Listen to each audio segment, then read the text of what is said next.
The night is long, but morning always comes. Mikuláš?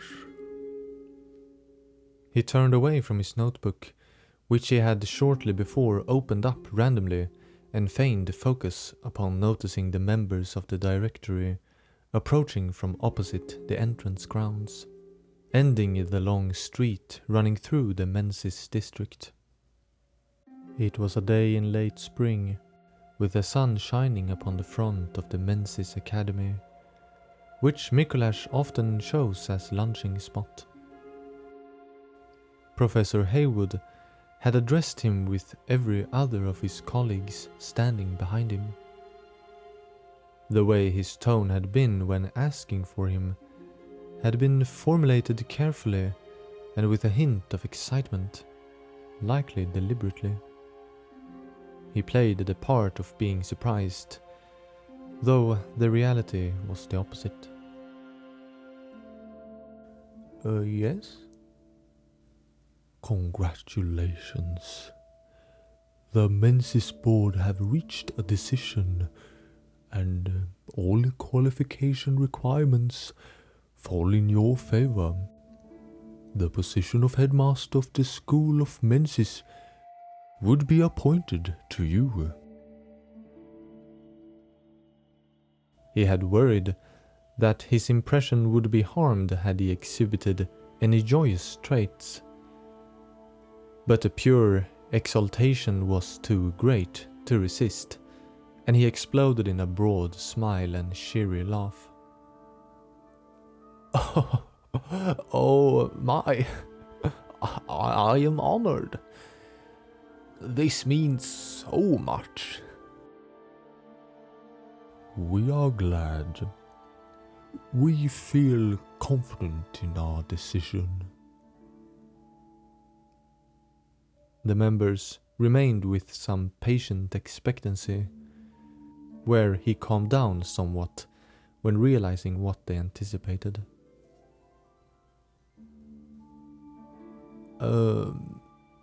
If you would allow, I would prefer to refrain from a speech and let the work ensue as quickly as possible. They turned somewhat shocked to look between themselves. Not even an introduction?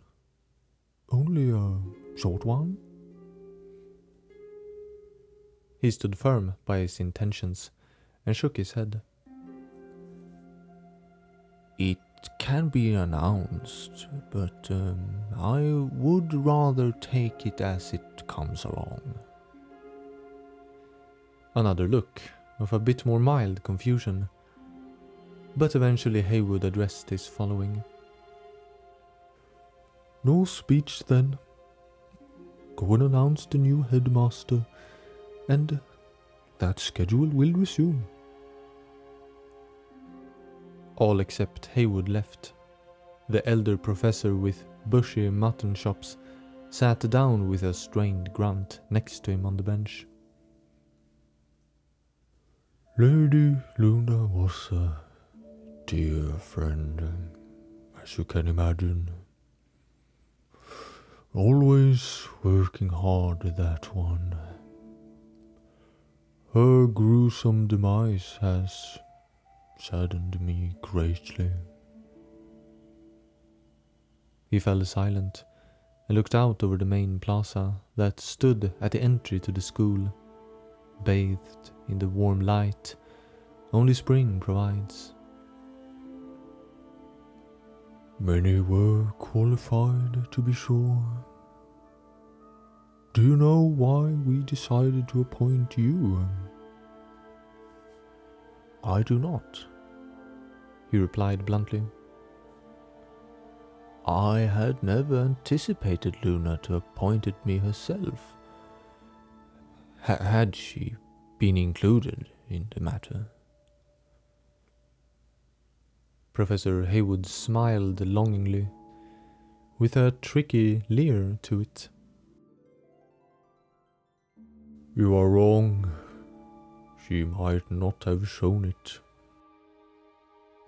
She was never to show much of her true regards.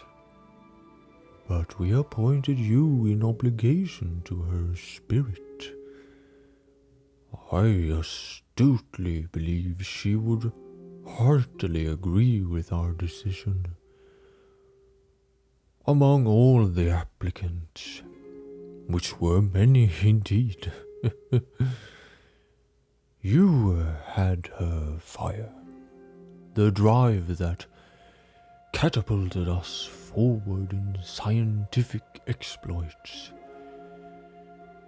It was a distressing spot for some when it came to her methods. The same people were anxious about you as well. But that is undeniably what made Mensis the prominent and foremost institution that it is. None can contest the fact.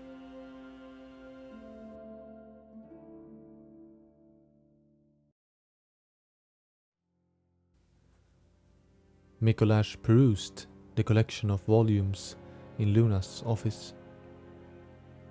He had of course been offered his own workspace, but had specifically wanted hers. It was a grand room with ornate and narrow wooden pillars at its center, with a low table between them, surrounded by 2 armchairs.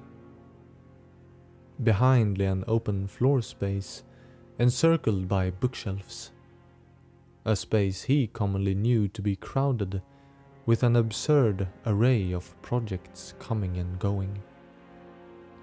At the end of the room stood her desk, behind which he was now looking through the shelves of books.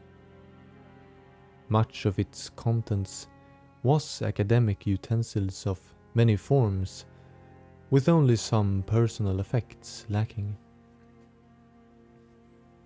He had, however, managed to retain some that would have been considered academically irrelevant, but had insisted it to be the contrary, and in doing so managed to preserve her office very much how it had looked with the departed headmaster alive. She was a peculiar collector, and had not organized her books by category, only by alphabet. Within the mix containing several astrological, historical and cultural tomes, mixed with the unique and priceless works of estranged authors from the world over. A title read Witchcraft and Astral Potion Making, by a mysterious author referring to herself as the Snow Witch. Bogus titles of the similar kind that contained vague connections with her many topics of research. They would more likely indicate that said topics must have been more numerous and obscure than she revealed. But it contributed to the charm, according to himself. He turned to the desk that was now his. He stroked slowly with his hand over the dark wooden surface, walked around the chair but refrained from taking a seat. He instead started to examine the drawers in hopes of any concealed treasures. They mostly contained basic office supplies, as well as some peculiar ones. What he did find that made him utter a joyous, whispering yes was a leather-bound book. He wrapped up the rope that held the covers together and opened the thing to reveal it to be her current notebook. He quickly wondered if there were more of them somewhere. Continuing to stand, he flipped the pages, inclined to make a closer examination at a later date. Now he would just assert if there was anything of alarming interest. The end held several more pages that were left unnoted. When examining the writings of her last entries, he was captivated by the very coherent description of some ancient ritual. The description was so detailed, it was worthy of publishing, as it were, and he recalled some similarities to the same ritual she devised before her demise. Albeit, he was only privy to some of its aspects. He had studied, researched, and even given occasional lectures on the topic of theological mythos, specifically the origin of Godhead conceptions and the Great Ones.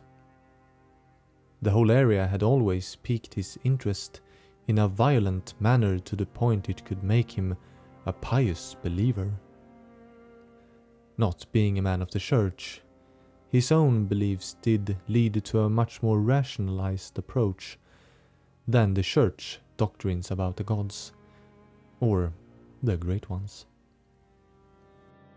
But he had, only until now, seen it with a healthy skepticism. A strong yearning had wanted him to believe the history and myths around the Great Ones to be true.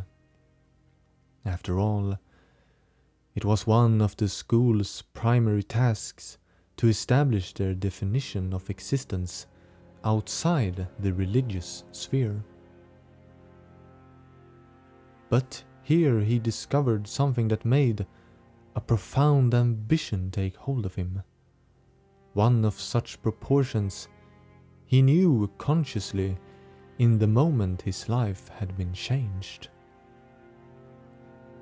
In the late Provost of Menzies' notebooks were written the most convincing accounts of their beings. Nothing could very well be true, but it resonated with him.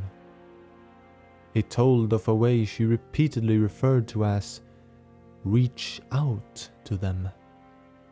More and more, as he read her notes, did pieces of the ritual fall into place.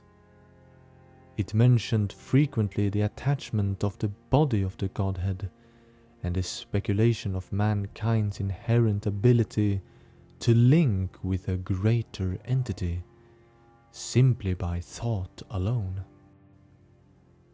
She had noted that further examination would be needed and consulted a book that he just so happened to have spotted while touring through the shelves.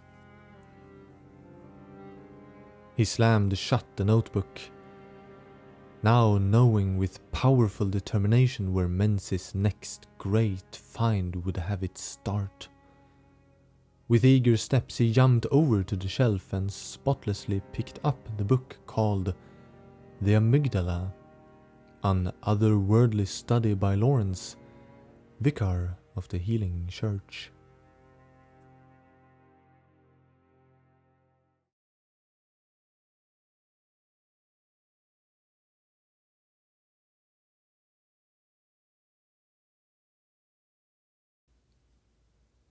While the thoughts in Harold's head screamed loudly, the people around the table of their meeting was silent, unnerving him to his core. Such a dreadful matter would commonly have all shout atop their lungs in desperation and frantic anxiety. But here they all sat, in a sheepish quietude. None, turned out, had something clever to say. They were leaderless. They had followed a man whose ambition was so great, it stirred each of their souls, making them feel like him. He had taken them all to the pinnacle, to the very heights man dreamt of, and left them there. Suddenly they had ceased to gaze blindly upward, and just like developing a terrible vertigo, had they been stunned by their position. How could one then resist looking downwards and only feel fear? The beast? Someone started, but did not finish.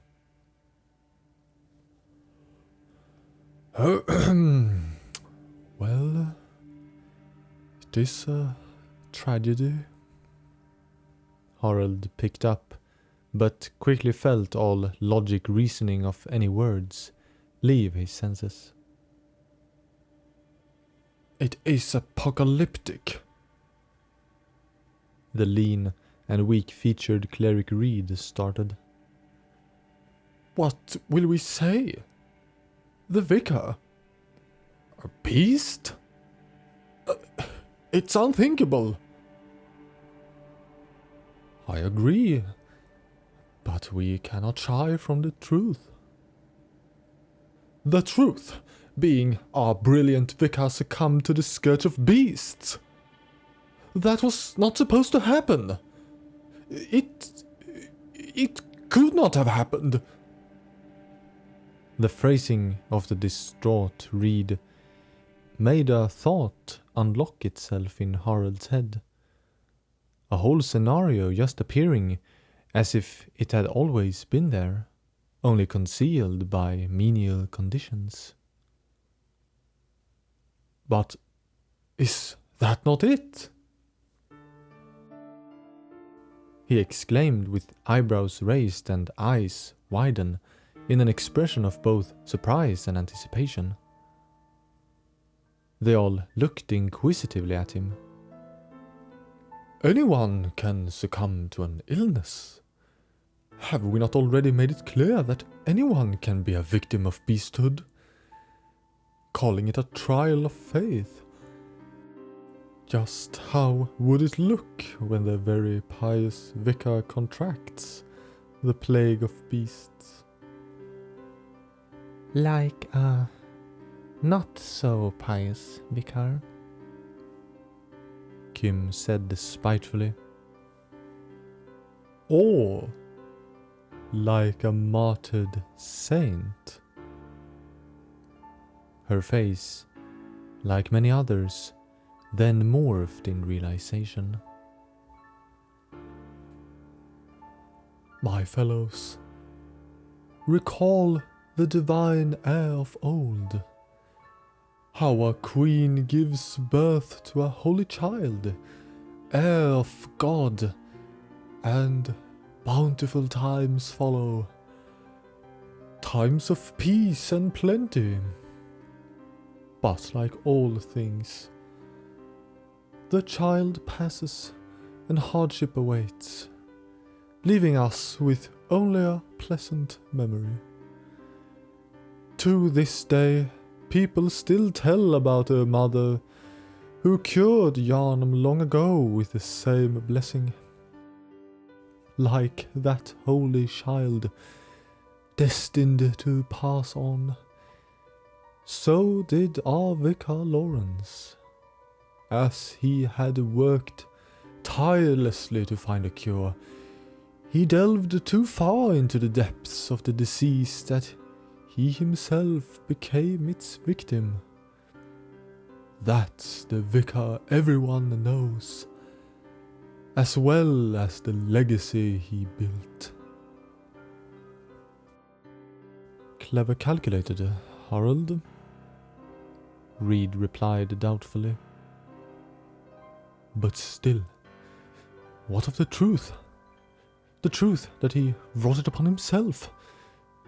We knew well what the Beast Embrace rune would do, and it failed.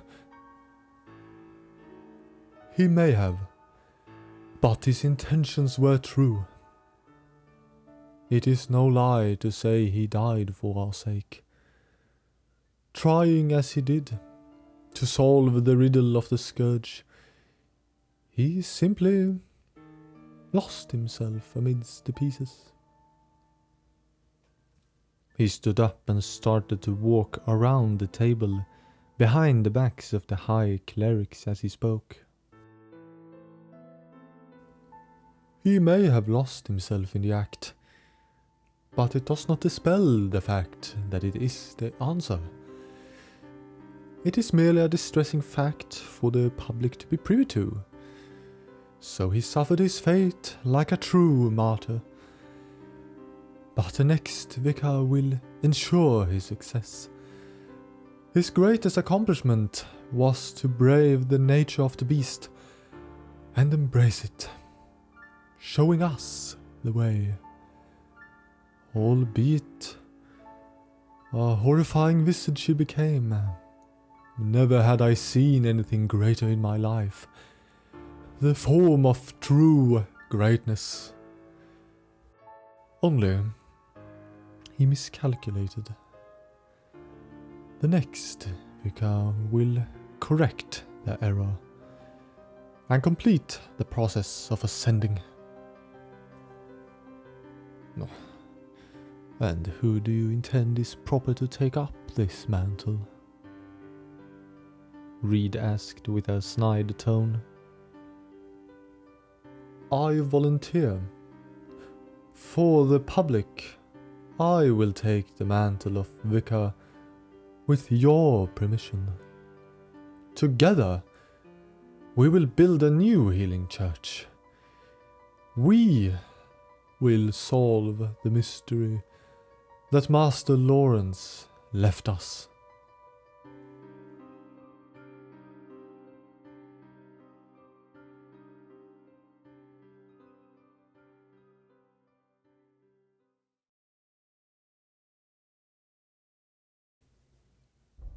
Harald and his company of clerics stood in the gate to the round fountain-adorned plaza at the bottom of the steps to the grand cathedral. Greeting them were the concerned faces of the populace, gathered to the brink in the round area, beyond the gates and donning the balconies of the surrounding houses.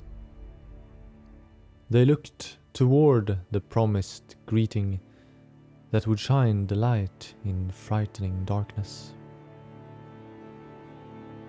Harald separated from his peers and took a stance upon the raised platform so all could see. Greetings to you all, and bountiful blessings. The gods yet spared so many, which gladdens us. Let not this blessing go unnoticed and uncherished. Harald lowered his raised hands and stood still and somber. The church has been, and still is, in mourning. I wished I could take more pride to announce that I, Harald, has assumed the role of your vicar by the Healing Church's decree. But I am left with sorrow, as I took this position in honor for our dear departed Vicar Lawrence, who perished on the night of the red moon. The anticipated sigh of the masses whisked through the air, carrying the dampened despair at the loss of their shepherd. Indeed, his life will not be readily forgotten. He surely departed for the realm of the gods, welcomed as his demise was wrought by the redemption he sought for us all, at a god's behest. It was the scourge of the beast that took him, the disease that has plagued us for so long. He found in his last hour that faith in the gods may not be enough. The gods aim that we ourselves find this cure, so that all of mankind can be spared. like how they have guided us in the distant past. But the saintly vicar they saved, his hard life dedicated solely to us, had come to an end. And oh, what a spectacular end it was. Lifted to the heavens and departed along with the moon, like a divine light ascending to banish all the town's nightmares on that night. He arose, like the morning sun, ascended as Saint Lawrence, the first vicar. The people turned livid in hurried fright, and shouted and hollered at him and amongst themselves. It was hard to tell which of their teary faces wept for the departed, or in terror for their lives. How do we protect ourselves? Will not the blood cure us? How did this come to be? Questions shouted in fear and contempt. Harald raised his hands in a dampening gesture, like he attempted to conduct his municipal orchestra to silence. Worry not, I say, good and faithful people of Yharnam. The dear vicar has prepared us, and we follow his directions. Worry not. I promise you that even though you will never forget him, you will barely notice his departure. And to address the matter of the scourge, we are making tremendous developments in combating it. As well, it is my honor to introduce our new captain of the official church hunters, Master Ludwig. He had with some success mitigated the smothering terror that gripped the citizens. But when Ludwig walked up next to him, he gripped them all with an admirable commanding presence. Though Harald had not managed to appease them, Ludwig certainly did so, prompting gazes of awe and veneration.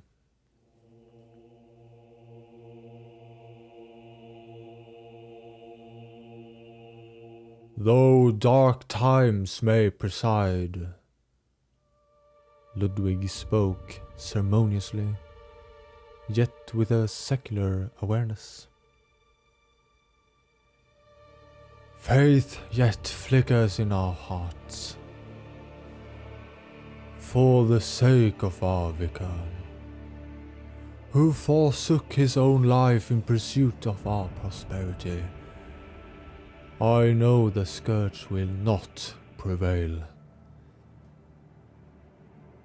The hunters have protected you bravely, but I will give the same opportunity to you. Many lives have the scourge claimed. We waged war on its abominations. Retaliation is yours to claim, along with my church hunters. Side by side, we will make the streets safe and keep them from our doors at night. The church will find a cure, and we will prevail. Applause and cheers for the captain of the church hunters boomed and resonated through the evening air. Harald had always admired Lawrence greatly, every time he saw him stand before the people and speak. He had known his words then to be embellished, not whole truths, and occasionally plain lies.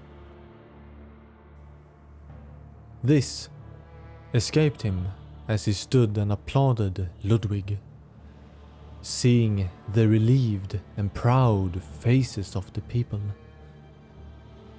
He had seen worse. He knew the extent of the blood's vile poison, but he had also glimpsed a portion of the great power it held for those that could hold on to it. In the moment he had forgotten all about their accusations and dismayed expressions, for he favored so much more their joyous smiles and elated cheers. And despite all the little lies, the truth of the matter was simple. Would the people see the grace that he knew, and nothing of the sinister held within, then they would too know this joy.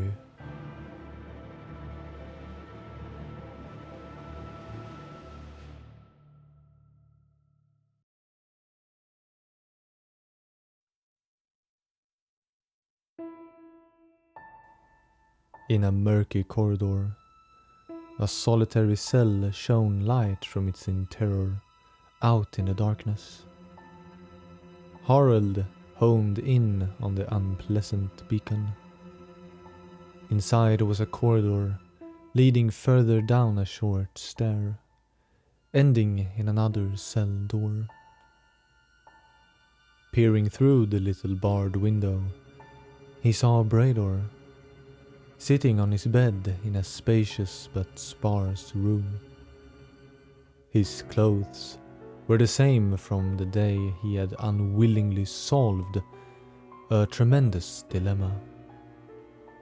He had refused to remove the bloody hide that he had taken, and had now situated parts of the horns on it, making his visage appear similar to that of the beast itself, crowned with antlers. He had willingly made his way into the isolated ward of the research hall after his slaughter, and had insisted wordlessly on remaining there. Brador?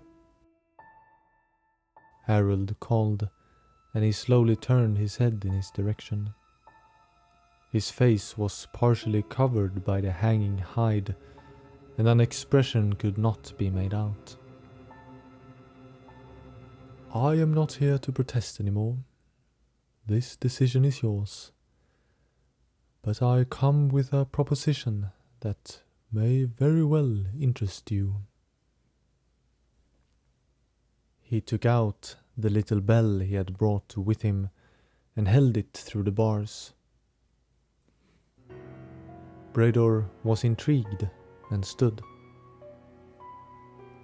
Know what this is? He remained still and silent where he was. The sinister bellwoman of the labyrinth uses bells like this to beckon defenders of the tomb, arising from the ether. This is our variation. Only one of your madness would benefit from it, I wager.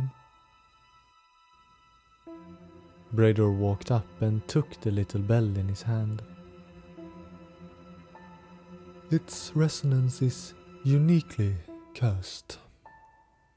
Its function may be obscure, but the effects are clear.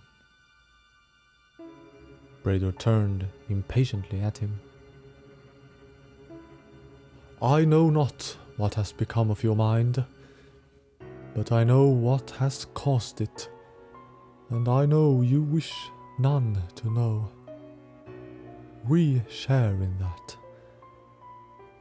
Ring this bell, and you will be the silencing hand of Lawrence once more, keeping the fools from horrible truths that ought to be left alone.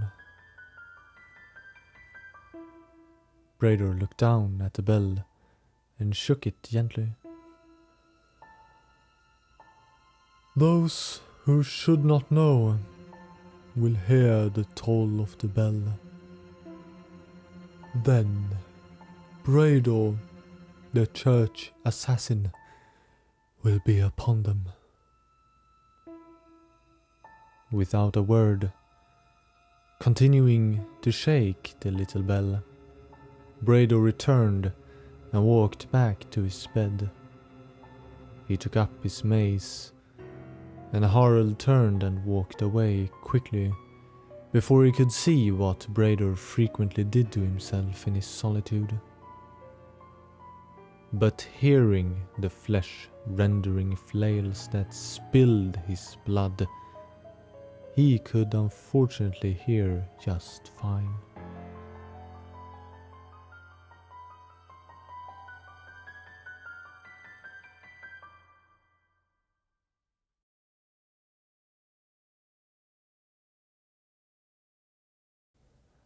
In a forlorn wing of the upper cathedral had they placed the aghast Carol. It was there Ludwig was now escorted by an awe-struck and talkative attendant of the healing church. They had walked many stairs, and Ludwig was equally surprised every time they emerged to the foot of a new flight of steps. But in the Tomb of the Gods, are there like bedchambers for the keepers? Not that we ever come across. How strange. Wonder how it feels to be awake for an eternity. The lively young boy that was one of the caretakers for the famed runesmith had astonishingly never fallen into silence during their trip. I find that I become terribly aggravated at almost anything when I have not slept properly. Have you ever been forced to stay the night down in the Tomb of the Gods? No, fortunately not. We work with strict time limits on us. Or, at least when there is an exploring venture. Oh, how many different kinds of ventures are there? Pardon me, but I am no longer a prospector. And though I understand fully and admire your curiosity, I would like to know a bit about Lady Carol before my audience. Oh, certainly. It is rather sad, as I have understood. She fell into a sudden state of unresponsiveness when she had heard about the vicar's departure. They say it's partially the old age that has caught up with her, but I think she must feel terrible sorrow for her old friend. I had heard that she was with Lawrence on that night. Is that not the case? Oh no, they told me she was at home, and she got the news that morning. The clerics received Lady Emily's consent to move her here. For adequate care, that is. They finally arrived at the roof floor of the south wing of the cathedral. At the very top lay simply one door. This is her. Now, don't get disappointed if she does not speak with you. Actually, she most likely won't. But I hope the visit will be pleasant anyways. I'll wait for you outside. Thank you, but there is no need. If you have more pressing matters, I would not want to distract you. Nonsense. I want to wait. Ludwig escaped into the room, housing Carol. It was a charmingly decorated loft room, all the necessities any Yarnam lady would want and more. A neat bed with embroidered covers, a soothing dark green tapestry, some basic, finely carved wooden furniture in the likes of an armoire, a table with 2 chairs and a dressing table. In the middle of the floor, atop a light beige round the carpet stood a fine and comfy-looking chair that housed Carol. She sat faced away from the door and outward through the round window, covering most of the end wall. Lady Carol. He bowed elegantly, knowing she had likely no clue of the gesture. My name is Ludwig, captain of the Healing Church Hunters. He approached her so she could see him without moving. He stood slightly to her left side. It did not seem she found anything interesting looking out through the window. She appeared as if asleep with her eyes open. I came to offer my condolences. I have heard of Master German from those that served under him. They tell the most fascinating things. I felt it proper to visit such a dear friend of my predecessor. She had made no acknowledgement of his presence, or that she had even noticed it. My condolences. It is a petty comfort. But I will do my all in honoring the legacy of Sir German and his hunters. Though they have changed, their dignity will be upheld. I can promise as much. At the end of his promise, she did turn his way, which caused him to almost gasp by surprise. Only her head moved, while her eyes maintained the glassy stare into the void. It was when her face looked straight at him that her eyes filled with life, as if indeed awakening from a sleep. Her lips started to move, attempting to formulate words. Death echoes dreams.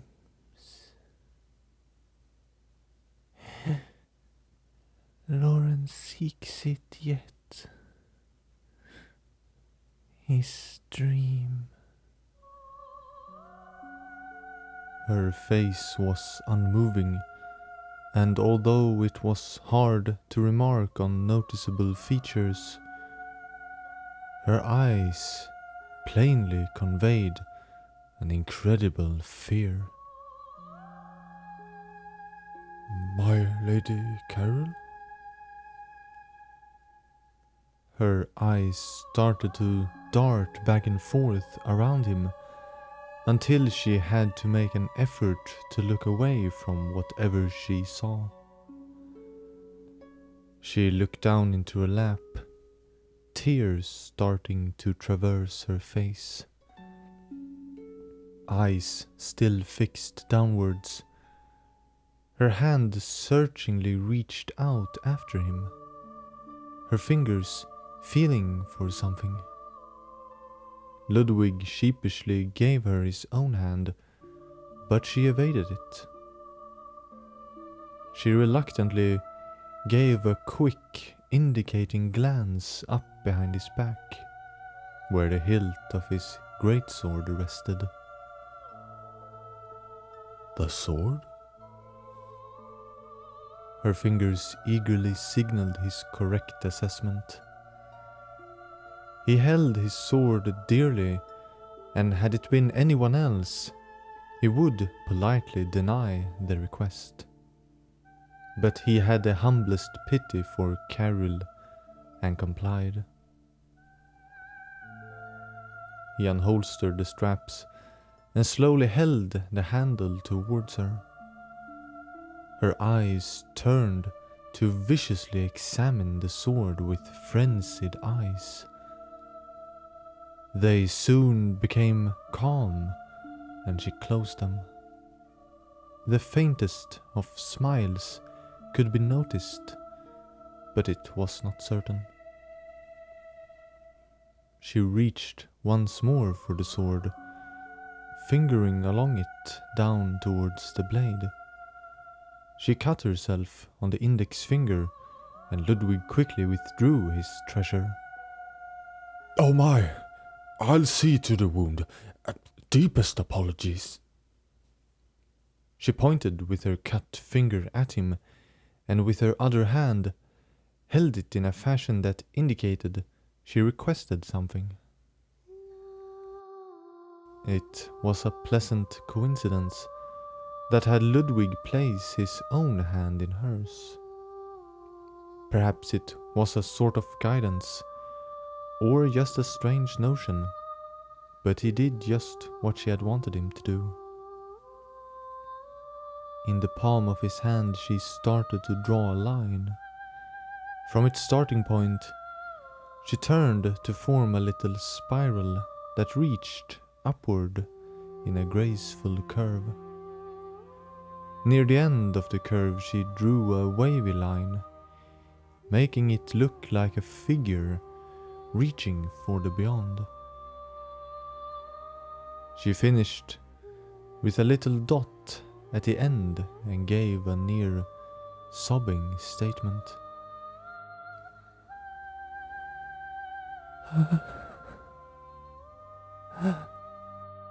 If only we could see it all.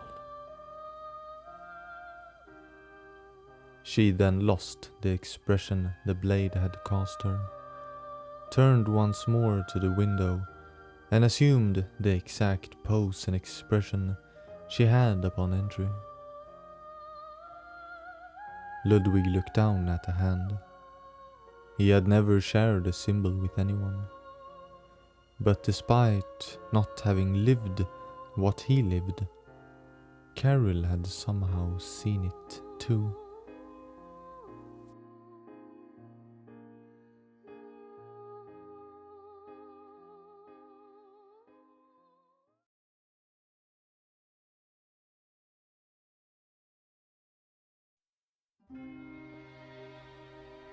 Old Yarnam was a smouldering ruin. Jura imagined that none would like to settle the place again. Those that once called it home were either unwilling or unable to do so. The rest of the town would surely find its history distasteful.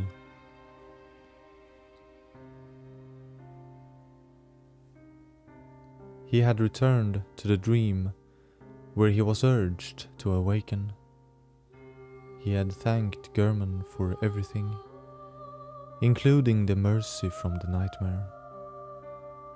He had awoken to a new Yarnam. It had changed during the night, so much that he was unsure whether the spiral of awakening into a new dream would never end. He now cared little for the hunters, and had no interest in the new captain. The new world seemed to care little about him and who he was, especially what he had done. He could not help but take it as a slight mockery. But what were the people supposed to do? He himself had welcomed the mercy of release, but once he had awoken, found that just ignoring the past was not as easy for him as it was for most. Only the still seething and embered remains of old Yarnam seemed to, in a maddening way, make sense still. On his way he had fallen into a cheery delusion that the town would be like it used to be. Better, in fact. So much so that he started to convince himself further that the night must have been a dream. But he knew better. It was, of course, folly to hold out hope. He was just surprised he was even capable of doing so, and had indulged himself for the moment. But alas, it had not been a dream, and old Yarnam lay in ruins after the flame of the powder kegs. Here and there, the fire still lived on. It had apparently been left as it was. The flames had taken their time and faded on their own. Much was gone, but much still stood, surprisingly. It still was a township, only with charred facades and ashen remains of livelihood. He toured the depressing streets that once had been the battlefield of a war that he had lost. Being amidst the remains provided a strange comfort, having been a slave to the dream, eternally and unending awakening and dying, losing grip of the world that was the waking one. He did not feel truly awake even now. He was glad the cycle was over, but it was a restless existence. Much of the houses were gone, but the center of town was largely intact. Much was made in stone and had not wavered at the flames. Some leafless trees had even endured, although charred. He walked into a house that still had a scarce cloud of smoke rising from it. Inside was nothing. The stony walls and floors was, of course, as they should, covered in soot. But it was empty save for ash. There was a movement in the darkest corners. A pair of yellow glowing eyes peered threateningly at him as they paced in the shadows. Another pair of eyes looked his way as well, but appeared seated on the floor. He did nothing, as did they, and he turned around and left. Back out on the blackened street, deprived of vegetation, he gazed up at the clock tower, amazed at its perseverance. He revelled reluctantly in the solace of his visit. More and more, the thought of not being able to return to the normal Yarnam became gradually acceptable. The prospectors came to mind. He had heard that it was a prospector's fate to delve into the labyrinth one last time, never to return and endlessly roam its halls. That it was madness that gripped them and sealed their fate. He saw a resemblance, and perhaps reached a sympathetical understanding of them. That when one experiences things that cannot be forgotten or put to rest, it is somehow better to accept them and make them one with oneself. It was not madness, though it might certainly appear as such. On his way he noticed more sounds and skittering humanoid paws out of the corner of his eyes. Sometimes he saw them, wrapped in bandaged cloth or concealed by a large blanket. There were no humans left in old Yarnum. The things that did remain did not attack him. Sometimes they threatened him, encouraged him to keep to himself, and he did just that. Before the red moonlit night that ended in the fire of old Yarnum, Jura was appalled by beasts. Life was simple. You hunt, feel the thrill of the kill, and go home. Share in good company, and do it all over the next day.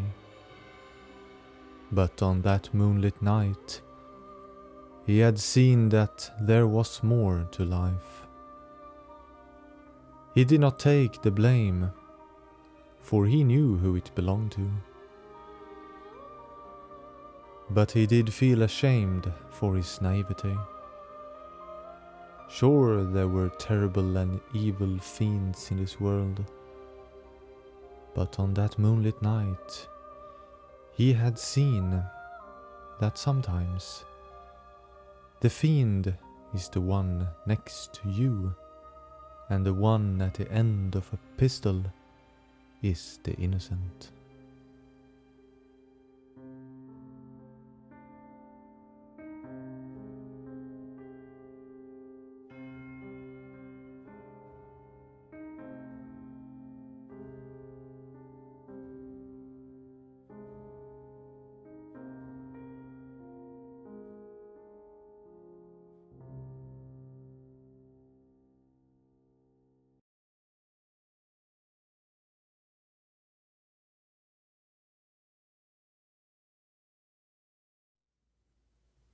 The confusion of transition from slumber to waking is the most dramatic when one has nightmares. To German, every dream he had while sleeping was as such. A consequence of dreaming within a dream, one could surmise, or something else. He jolted and looked around at suddenly being somewhere else, slowly understanding the workings of circumstances. The doll stood next to him, unnervingly still and observed. A slight aggravation struck him, sprung from her detached demeanor. Would she not smile soothingly, frown disturbingly, or paint her face in worry? All the things she would have done. Instead, only ever indifference. You were talking in your sleep, German. Having restless dreams.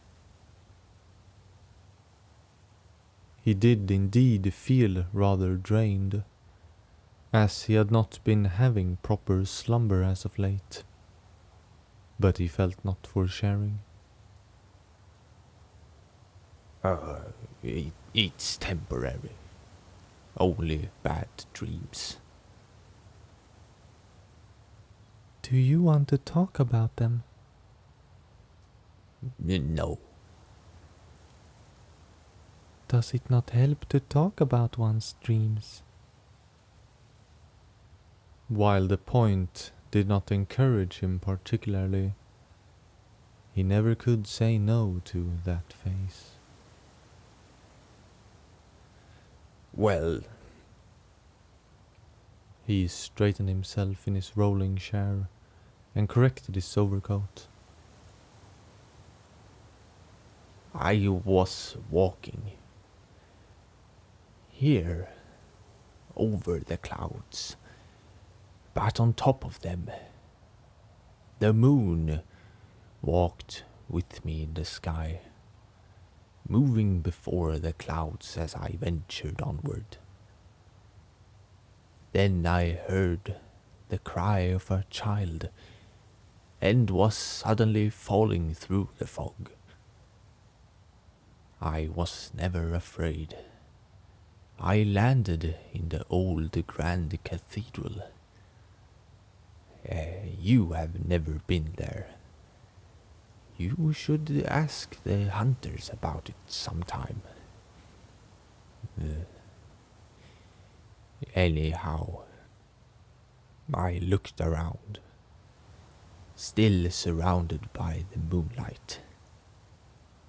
I saw a great infernal body lying over the old altar.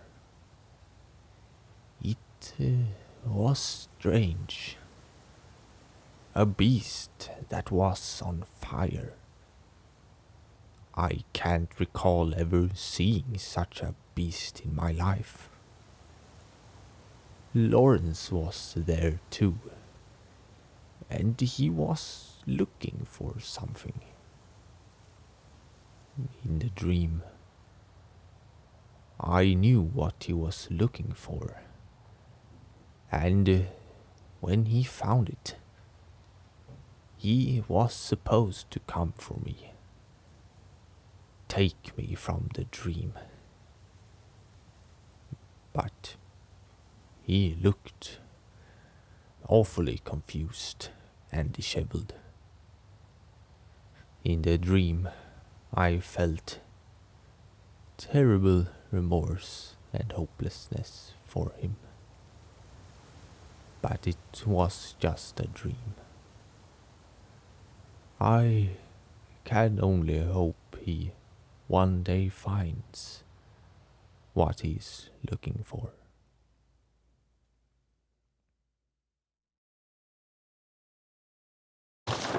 Lawrence Skull. Skull of Lawrence, first vicar of the Healing Church. In reality, he became the first cleric beast, and his human skull only exists within the nightmare. The skull is a symbol of Lawrence's past and what he failed to protect. He is destined to seek his skull, but even if he found it, it could never restore his memories.